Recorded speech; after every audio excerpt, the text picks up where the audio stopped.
প্রিয় বাংলাদেশী, প্রিয় দেশবাসী, আসসালামু আলাইকুম।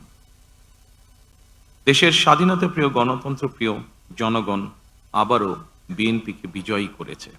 আলহামদুলিল্লাহ। এ বিজয় এ বিজয় বাংলাদেশের, এ বিজয় গণতন্ত্রের, এই বিজয় গণতন্ত্রকামী জনগণের। আজ থেকে আমরা সবাই স্বাধীন। আমি দেশের সকল জনগণকে জানাই আন্তরিক অভিনন্দন। সকল প্রতিবন্ধকতা মোকাবেলা করে আমরা দেশের গণতন্ত্র প্রতিষ্ঠার পথ সুগম করেছে। ফ্যাসিবাদের রেখে যাওয়া ভঙ্গুর অর্থনীতি, অকার্যকর করে দেওয়া সাংবিধানিক এবং বিধিবদ্ধ প্রতিষ্ঠান এবং দুর্বল আইন শৃঙ্খলা পরিস্থিতি, এমন একটি পরিস্থিতির মধ্যে দিয়ে আমরা যাত্রা শুরু করতে যাচ্ছি। আপনাদের স্বতঃস্ফূর্ত অংশগ্রহণের 1.5 দশকেরও বেশি সময় পর দেশে পুনরায় জনগণের সরাসরি ভোটে জনগণের কাছে জবাবদিহিমূলক সংসদ এবং সরকার প্রতিষ্ঠিত হতে যাচ্ছে। আর কোনো অপশক্তি যাতে দেশে ফ্যাসিবাদ কায়েম করতে না পারে, দেশকে তাবেদার রাষ্ট্রে পরিণত করতে না পারে, এজন্য আমরা সকলে ইনশাআল্লাহ ঐক্যবদ্ধ থাকব এবং থাকতে হবে।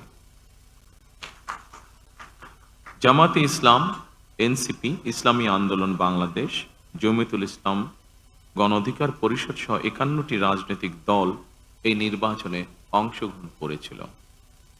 জাতীয় নির্বাচনে অংশগ্রহণকারী প্রতিটি রাজনৈতিক দলকেও আন্তরিক অভিনন্দন জানাই। গণতান্ত্রিক রাষ্ট্র এবং রাজনীতিতে রাজনৈতিক দলগুলো মূলত গণতন্ত্রের বাতিঘর। সরকার এবং বিরোধী দল যে যার অবস্থান থেকে দায়িত্বশীল ভূমিকা পালন করলে অবশ্যই দেশে গণতন্ত্র প্রাতিষ্ঠানিক রূপ পাবে বলে আমরা দৃঢ়ভাবে বিশ্বাসী। নির্বাচনে অংশগ্রহণকারী প্রতিটি গণতান্ত্রিক রাজনৈতিক দলগুলোর প্রতি আহ্বান জানাই, দেশ গঠনে আপনাদের চিন্তা ভাবনা আমাদের কাছে অত্যন্ত গুরুত্বপূর্ণ। আমাদের পথ এবং মত ভিন্ন থাকতে পারে, কিন্তু দেশের সাথে আমরা সবাই এক।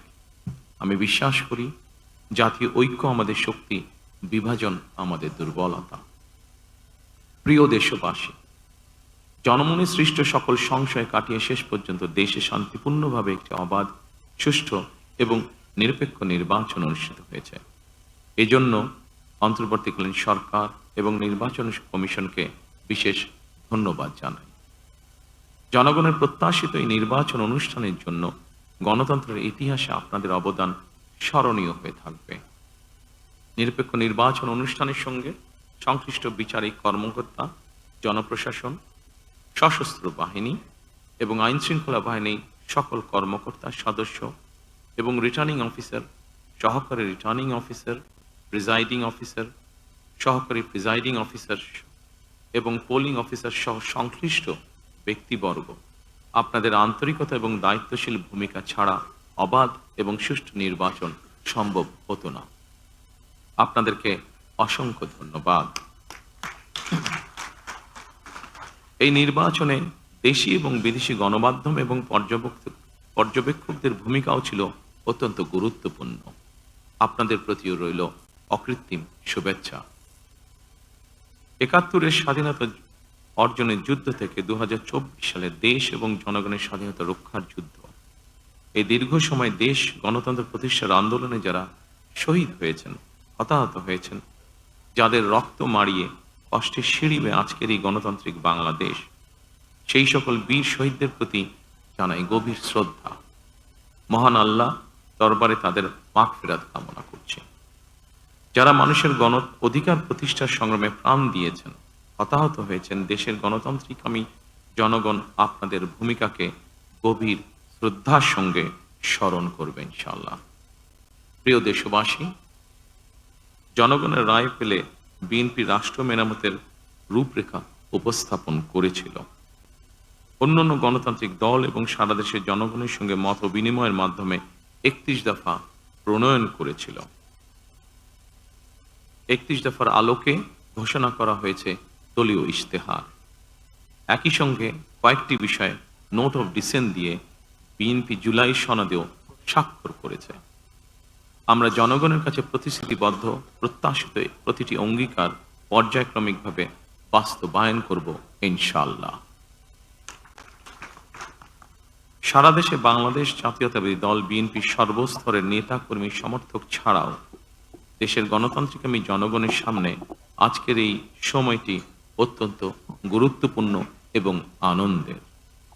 এমন এক আনন্দঘন পরিবেশে আপসীন দেশনেত্রী বেগম খালেদা জিয়ার অনুপস্থিতি আমাদেরকে করেছে ভারাক্রান্ত। রাষ্ট্র ও রাজনীতিতে জনগণের অধিকার প্রতিষ্ঠার এমন একটি গণতান্ত্রিক সময়ের প্রত্যাশায় তিনি ফ্যাসিবাদের বিরুদ্ধে আপোষহীন লড়াই করেছিলেন। স্বৈরাচার কিংবা ফ্যাসিবাদের সঙ্গে কখনো আপোষ করেননি। দেশ এবং জনগণের স্বার্থে প্রশ্নে বরাবরই তিনি ছিলেন অটল, অবিচল। আমরা আল্লাহর দরবারে মরহুমা খালেদা জিয়ার মাগফিরাত কামনা করছি। প্রিয় দেশবাসী, স্বাধীনতার ঘোষকের প্রতিষ্ঠিত বাংলাদেশ জাতীয়তাবাদী দল বিএনপিকে দেশের জনগণ আবারও রাষ্ট্র পরিচালনার ম্যান্ডেট দিয়েছেন। জনগণ বিএনপির প্রতি যে বিশ্বাস এবং ভালোবাসা দেখিয়েছেন, এবার জনগণের জীবন মান উন্নয়নের জন্য নিরলস কাজের মাধ্যমে জনগণের এই বিশ্বাস এবং ভালোবাসার প্রতিদান দিতে আমাদেরকে ঐক্যবদ্ধভাবে কাজ করতে হবে। এবার আমি সারা দেশে বিএনপির সর্বস্তরের নেতাকর্মী সমর্থকদের ধন্যবাদ জানিয়ে বলতে চাই, শত নির্যাতন নিপীড়নের পরও আপনারা রাজপথ ছাড়েননি। গণতন্ত্র প্রতিষ্ঠাত সংগ্রামে অটুট ছিলেন, অনড় ছিলেন। এবার দেশ গড়ার পালা আমাদের। দেশ পুনর্গঠনের এই যাত্রায় আপনি, আমি, আমাদের প্রত্যেককে দায়িত্বশীল ভূমিকা পালন করতে হবে অবশ্যই। আমরা গণতন্ত্র এবং মানুষের অধিকার প্রতিষ্ঠার এই বিজয়কে শান্তভাবে, শান্তির সাথে, দায়িত্বশীলতার মাধ্যমে উদযাপন করেছি। নির্বাচনোত্তর বাংলাদেশে যাতে কোথাও কোনো অপ্রীতিকর ঘটনা না ঘটে, এই জন্য শত উস্কানির মুখেও আমি সারা বাংলাদেশে বিএনপির সর্বস্তরের নেতাকর্মীদের শান্ত এবং সতর্ক থাকার আহ্বান জানাচ্ছি। কোনো অপশক্তি যাতে পরিস্থিতির সুযোগ নিয়ে কোনো অপ্রীতিকর ঘটনা ঘটানোর সুযোগ নিতে না পারে, এজন্য নির্বাচনোত্তর নিরঙ্কুশ বিজয়ের অর্জনের পরও আমি সারা দেশে বিএনপি এবং জোটভুক্ত দলের সর্বস্তরের নেতাকর্মীদের বিজয় মিছিল বের করতে নিষেধ করেছিলাম। আমরা আল্লাহর দরবারে শুকরিয়া আদায়ের মাধ্যমে বিজয় উৎসব পালন করেছি। আমার বক্তব্য স্পষ্ট, যে কোনো মূল্যে অবশ্যই শান্তি এবং শৃঙ্খলা বজায় রাখতে হবে। কোনো রকমের অন্যায় কিংবা বিয়ানি কর্মকাণ্ড আমরা বরদাস্ত করব না। দলমত, ধর্ম, বর্ণ কিংবা ভিন্ন মত যাই থাকুক, কোনো অজুহাতে অবশ্যই দুর্বলের উপরে সবলের আক্রমণ আমরা মেনে নেব না। ন্যায়পরায়ণতা হবে আদর্শ। আইনের শাসন প্রতিষ্ঠা করা না গেলে আমাদের সকল চেষ্টা ব্যর্থ হয়ে যেতে পারে। আইনের শাসন প্রতিষ্ঠায় সরকারি দল কিংবা বিরোধী দল, অন্য মত কিংবা ভিন্ন মত, প্রতিটি বাংলাদেশী নাগরিকের জন্যই আইন সমান। আইনের প্রয়োগ হবে বিধিবদ্ধ নিয়মে। নির্বাচনে একে অপরের বিরুদ্ধে কিংবা এক দল আরেক দলের বিরুদ্ধে প্রতিদ্বন্দ্বিতা করতে গিয়ে নির্বাচনের মাঠে হয়তো কোথাও কোথাও নিজেদের মধ্যে ভুল বোঝাবুঝির সৃষ্টি হয়ে থাকতে পারে। তবে এ ধরনের বিরোধ যেন প্রতিশোধ, প্রতিহিংসায় রূপ না নেয়, সে ব্যাপারে সবাইকে সতর্ক থাকার জন্য আমি আন্তরিকভাবে আহ্বান জানাচ্ছি।